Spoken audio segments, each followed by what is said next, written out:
안녕하세요. 열린 수신함의 김수신입니다.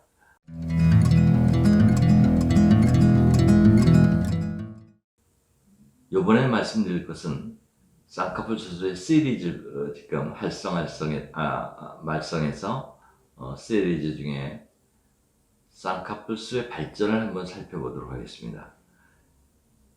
그래서 명칭을 네 방향 눈 크게 하는 수술이라고 해봤습니다. Four Directional Eyelid Surgery. 아마 세계에서 제가 환자분들한테 고객분들한테 말씀드리는데 아마 네 방향으로 눈을 크게 만든다 하는 수술은 세계에서 한국이 처음이고 지금도 거진 우리만 하고 있으리라고 생각합니다. 1940년대 이제 30년대에 우리나라 최초의 쌍꺼풀 수술하는 분이 생겼고 60년대 이제 좀 더 대중화되면서 지금은 굉장히 많이 하시죠. 그러니까 쌍꺼풀 수술 여러 가지 우여곡절을 겪었음에도 불구하고 점점 개선되고 기술적으로 나아지면서 많은 분들의 호응을 받게 된 것이라고 생각합니다. 그래서 지난번 말씀드린 대로 우리의 경제 개발과 더불어 자존심이 회복되고 1990년대에는 앞트임이라는 쌍꺼풀의 앞트임이라는 것이 보태졌고요. 2000년대에 들어와서는 뒷트임, 앞트임은 앞을 말하는 거고요. 눈의 뒷트임은 뒤쪽을 터서 눈을 좀 더 크게 하려고 그러는 거고요. 2010년대에 와서는 밑트임을 해서 좀 더 눈꼬리가 올라간 사람들이 좀 더 부드러워 보이는 눈을 만들려고 하는 노력들이 있었어요. 그래서 맨 처음에 우리 있던 쌍꺼풀, 그 다음에 앞트임, 뒷트임, 밑트임, 윗트임도 있지만 그래서 네 방향으로 트임을 하고 눈을 크게 하는 수술이 유행하게 됐습니다.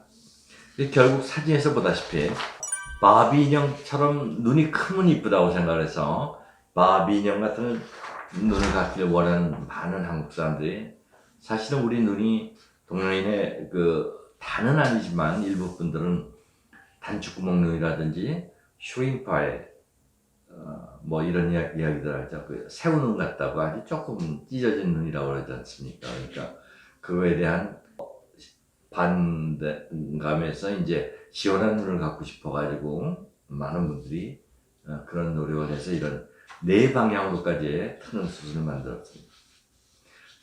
사실 쌍꺼풀하고 앞트임 가는 건 예전부터 있었어요. 근데 이제 뒷트임이나 밑트임 가는 건 많지가 않습니다. 그래서 네 방향 수술은 여기 사진에서 보시다시피 첫 번째는 쌍꺼풀을 함으로써 눈이 커지는 것. 둘째는 앞트임을 해서 앞을 들어 올려서 눈과 눈 사이를 좀 더 좁히는 수술. 세 번째는 뒤쪽을 틈으로써 눈이 길어지고 또 눈꼬리가 올라가는 것이 좀 더 완만히 내려가서 편안해 보이는 좋은 인상을 갖게 하는 눈. 눈꼬리가 올라간 사람들은 뒷팀만 가지고도 안 되고 어떤 경우에는 밑팀을 해서 아래 눈꺼풀이 좀 더 올라간 각도를 좀 더 낮춰서 미미하지만은 2mm, 3mm 낮추는 경우는 없습니다. 한 1.5mm, 1mm 정도 해서 좀 더 좋은 인상을 갖게 한다는 아주 치열한 노력들을 하고 있습니다. 그래서 이런 동양인의 눈 성형에 대해서 여러 가지로 공부를 하면서 논문도 썼었는데요. 우선 앞트임에서는 슬라이드에서 보시다시피 눈과 눈 사이의 거리를 측정해 있나 하는 걸 봤습니다. 자세한 이야기는 이제 이게 학술적인 논문도 아니니까 말씀드리면 조금 트는 사람은 정말 0.5mm 트는 분도 계십니다. 많이 트면 4mm 틉니다. 40mm 눈과 눈 사이가 멀 정도로 한 분은 각자 조건에 따라서 또 틀 수 있고 없고가 다르지만은 어쨌든 그렇게 차이가 나는데요.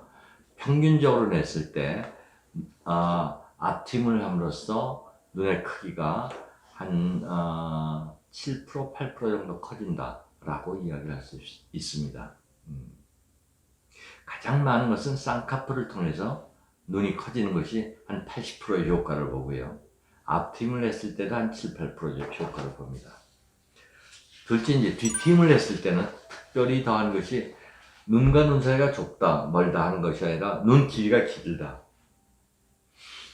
아주 그 눈이 굉장히 조그만 사람들 같은 경우에 눈이 길어지는 게 굉장히 소망이죠. 그분들한테는 뒷팀을 해서 눈을 길게 할 수가 있습니다. 근데 뒷팀은 다시 달라붙는 다시 이제 흉터로 붙는 단점이 있지만 우리가 그것도 한 7, 8mm면 한 3, 4mm 정도는 유지되기 때문에 뭐 10% 정도 눈이 좀 더 길어질 수가 있고요.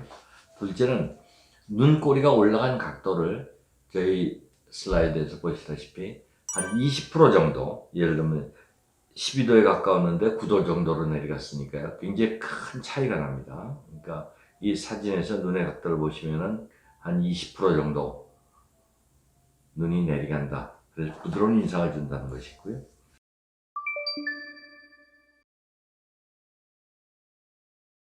그 다음에 저희가 또 다른 걸로는 눈의 면적을 계산해 봤습니다. 슬라이드에서 보시다시피 뭐 좀 심하긴 하지만 아주 극단적인 예를 하기 위해서 쌍꺼풀이 없을 때 완전히 덮인 눈이긴 하지만 이럴 때 눈의 면적을 컴퓨터 화면에서 포토샵에서 그걸 구해보고요. 또는 쌍꺼풀을 했을 때 이런데 쌍꺼풀을 했을 때 눈의 크기라는 건 실제적인 눈에 노출된 면 더하기 사실은 쌍꺼풀까지도 눈을 크게 하는 시각적인 효과를 줍니다. 그래서 눈 면적이 어마어마한 심한 분들은 2배 이상 눈이 커지는 경우도 물론 있고요. 전체적으로 봤을 때는 마지막 슬라이드에 있듯이 쌍꺼풀만 했을 때는 보통 눈이 10% 안팎 정도 커지고요. 실제로는 이 커지는 것이 눈 커진 전체적인 앞트임, 뒤트임, 밑트임, 쌍꺼풀로 봤을 때는 효과적인 면에서 한 80% 정도의 효과를 보는 것이 가장 기본적인 것이 쌍꺼풀이고요. 그 다음에 쌍꺼풀하고 앞트임을 했을 때는 쌍꺼풀 한 것보다도 한 2% 정도 커지는 거고요. 그 다음에 쌍꺼풀하고 뒤트임을 했을 때도 쌍꺼풀한 것보다 한 1%에서 1.5% 정도 더 커지고요. 그러면 쌍꺼풀 하지 않고 앞트임, 뒤트임, 밑트임을 했을 경우에는 그 세 가지를 합해서도 한 10% 정도 커지는 효과를 볼 수 있습니다. 쌍꺼풀하고 앞트임, 뒤트임, 밑트임을 다 하면 어떻게 되냐? 한 15%, 16% 이상 커질 수가 있습니다. 그러니까 눈 사이즈가, 눈 면적 자체가 15% 커진다. 굉장히 큰, 이건 평균적인 이야기입니다. 그러니까 실제로 아주 심한 분에서는 훨씬 더 30%, 50% 정도, 어떤 분은 100%까지도 커질 수 있다고 생각합니다. 조그만 변화부터 큰 변화까지 다 있지만 평균적으로는 쌍꺼풀만 했을 때도 엄청 눈이 커진다 이런 말씀을 드리고요. 나머지 더 눈 크게 하는 것이 소원이라고 하면 그런 트임을 이용해서 좀 더 도움을 받아서 눈을 크게 만들 수 있는 것이 내방향 눈수술이라고 하는 세계의 인류 역사상 유례가 없는 쌍꺼풀, 눈에 관한 동양인의 수술, 특히 한국인의 수술법이 되겠습니다. 감사합니다.